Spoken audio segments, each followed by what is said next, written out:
Hey everybody. Okay, here's the next lesson we're going to be doing as a flipped classroom. We're going to be talking about how do we tell what our graphs can look like just by looking at their equation, right? So we're going to be able to determine some things that we think our graphs are going to look like just by looking at what the equation is without having to do any graphing whatsoever. It gives us an idea of what our graph should look like after we do our 5-point method.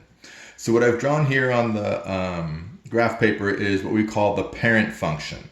And the parent function is the most basic function. So you see the equation here is y equals x squared. There's no coefficient other than 1 in front of x squared. We are not adding or subtracting anything to x squared. It's just the very basic coefficient or function y equals x squared. So we're going to compare everything that we do to this parent function. Okay? So the first one that we're going to take a look at is, what if we have a coefficient other than 1? So this is what the graph would look like if we had a coefficient of 2. So the blue graph compared to the parent function y equals x squared, the blue graph looks, you might say, thinner or more narrow, or it's also what we call having a vertical stretch, meaning it's stretching vertically compared to the parent function. Okay, so you also might call it steeper if you're comparing it to the parent function. So what we notice here is that when we have a coefficient of 2, it changes the way that graph looks. And so now I'm going to put up another graph that has a different coefficient. And this coefficient is y equals 1/2 x squared. So you see that when we have 1/2 x squared, it changes what our graph looks like. So you might describe the green graph as being wider or not as steep or flatter. It would have what we would call a horizontal stretch. So it's stretching out wide versus stretching up tall.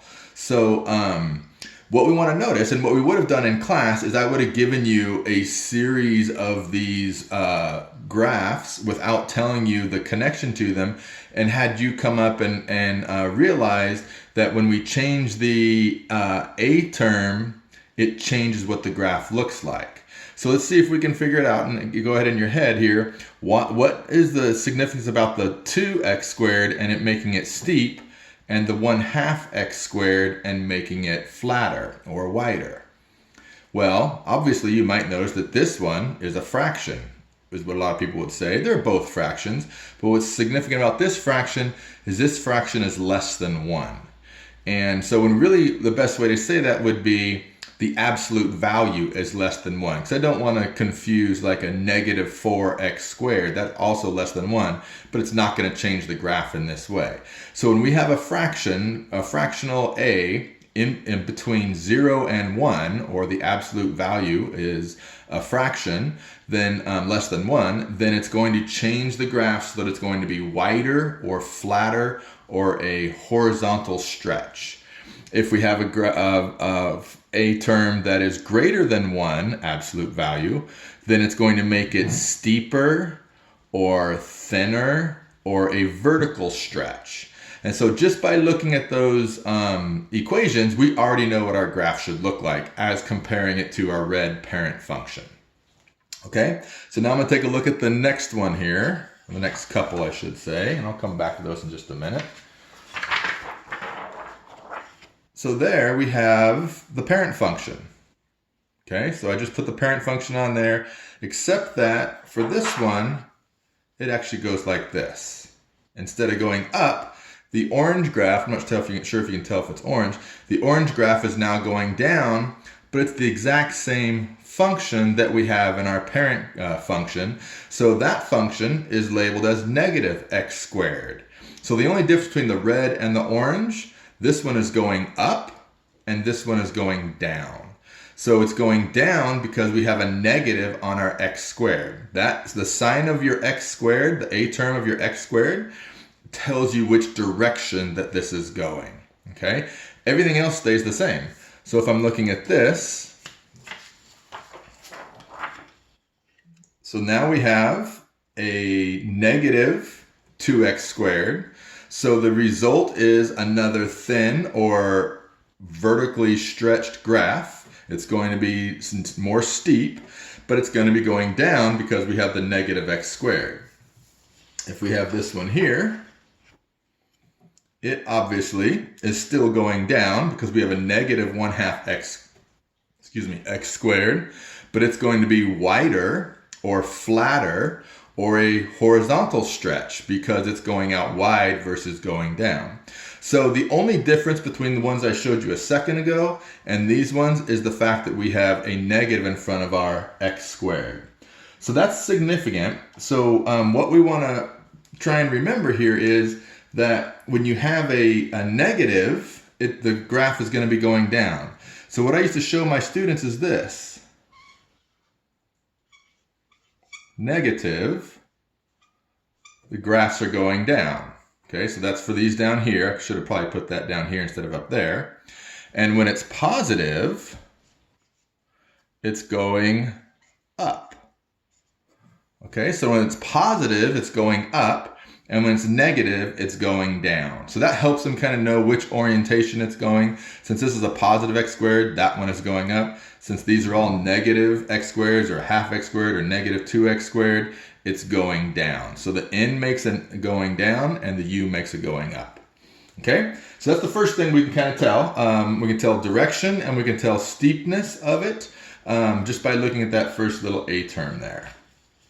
And then of course we also could tell that it's going to be a parabola, and the reason it's a parabola is because we had x squared. Okay, so the last ones that I'm going to show you here are this. So what you might notice is that that is the same parent function, and that is the same parent function, but the difference in these is they've been moved either up or down.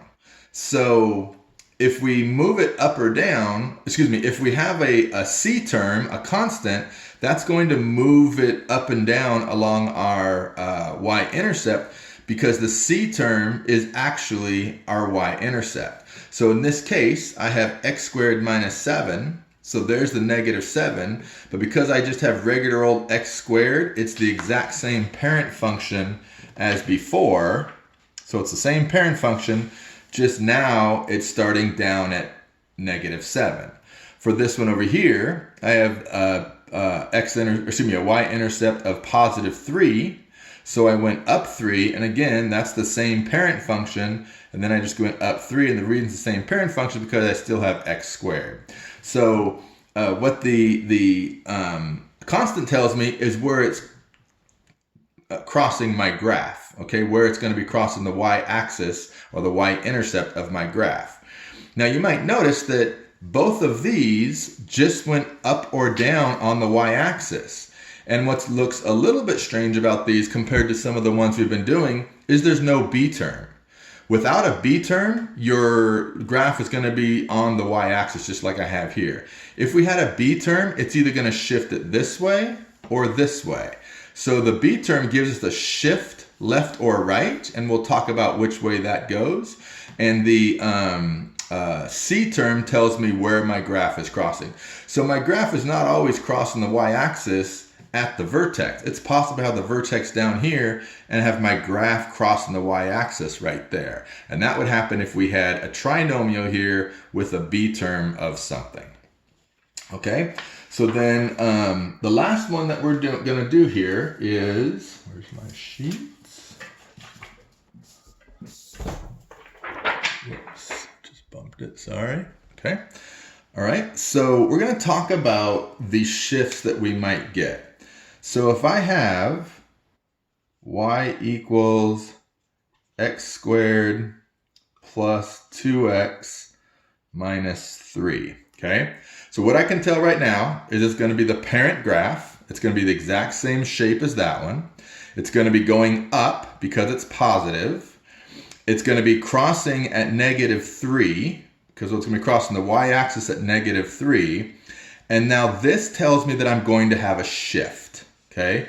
So this tells me I have a shift. Now I don't know right now which way it's shifting, but I can tell you that it shifts the opposite of this sign. So since this is positive 2x, it's going to shift to the negative 2, or negative some amount. I won't say 2x. So I don't know exactly where it's going to go, but my vertex is the thing that's going to be shifting. It's going to be shifting this way. It's going to be crossing at -3. So there's -3. It's going to be going up. So I know for sure that my graph is going to go something like that. I don't know exactly how low it's going to go. It might come down farther like this. It might go flatter like that. I don't really know. We'd have to graph to figure it out. But for our estimate and just looking at it, based on how it's how the positive 2x gives it this vertex a shift to the left. Okay? So conversely, if I have y equals x squared, actually I'll do negative x squared on this one just so we can get a little practice in. Negative x squared minus 3x plus 1. Okay, so now what this tells me, since it's negative x squared, that means it's going to be going upside down like an N. It's going to be crossing the y-intercept at +1, so it's going to be crossing right there. And this tells me since it's a negative b term, it's actually going to be shifting towards the positive side. So it's always the opposite direction of that.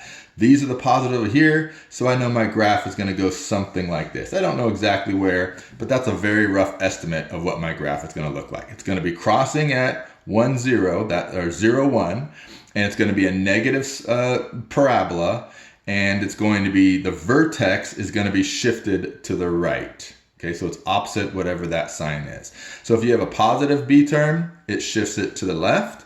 If you have a negative b term, it shifts it to the right. Okay? Okay, so let's take a look at one last little thing here to summarize. And then I'll be posting some problems for you to take a look at and try. Okay, let me make sure that I'm on the board here still.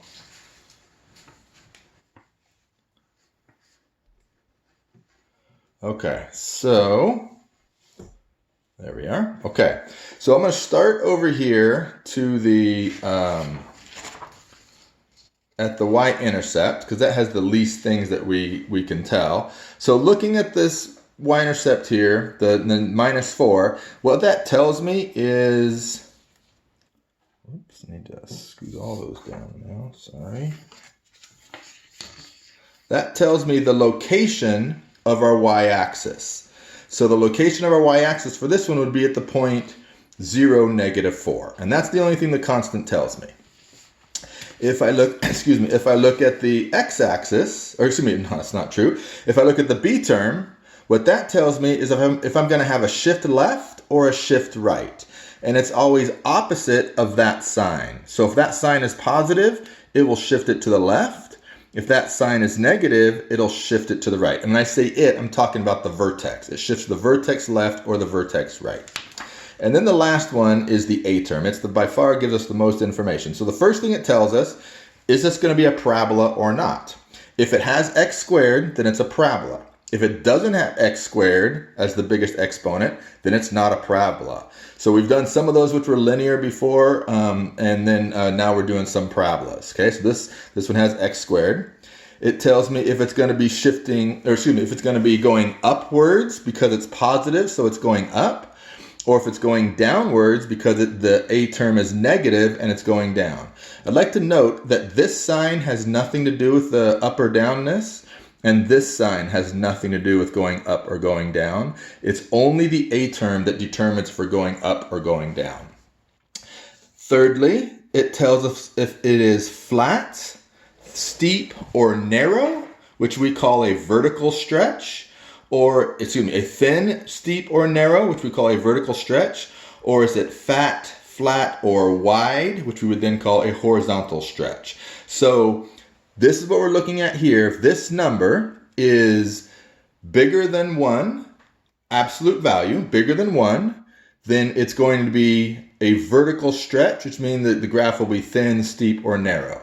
If this number is less than 1, absolute value, then it's going to be fat, flat, or wide, or a horizontal stretch. So then for this one that I did here, we see that it's going to be, yes, it's a parabola. It's negative, so it's going down. And then it's going to be thin because that number is bigger than 1. The 3, the absolute value is bigger than 1. That's 3, so it's going to be a thin or a vertical stretch. It's going to be shifted to the left because it's the opposite direction of this sign right here. So this one would be shifted to the vertex would be shifted to the left, and then the y-intercept would be at -4, 0, -4. Okay? Okay, so that's the fourth part of your project that you have to do. There will be some graphs, some equations that you're supposed to look at, and just do what I did here. You just tell me the different parts of it. What's it mean? The different parts of the equation, how does it relate to what the graph will look like? You don't have to graph it, you just got to tell me what it looks like. So I'm going to post a couple of problems for you guys to do, but basically that's it. All right, see you next week.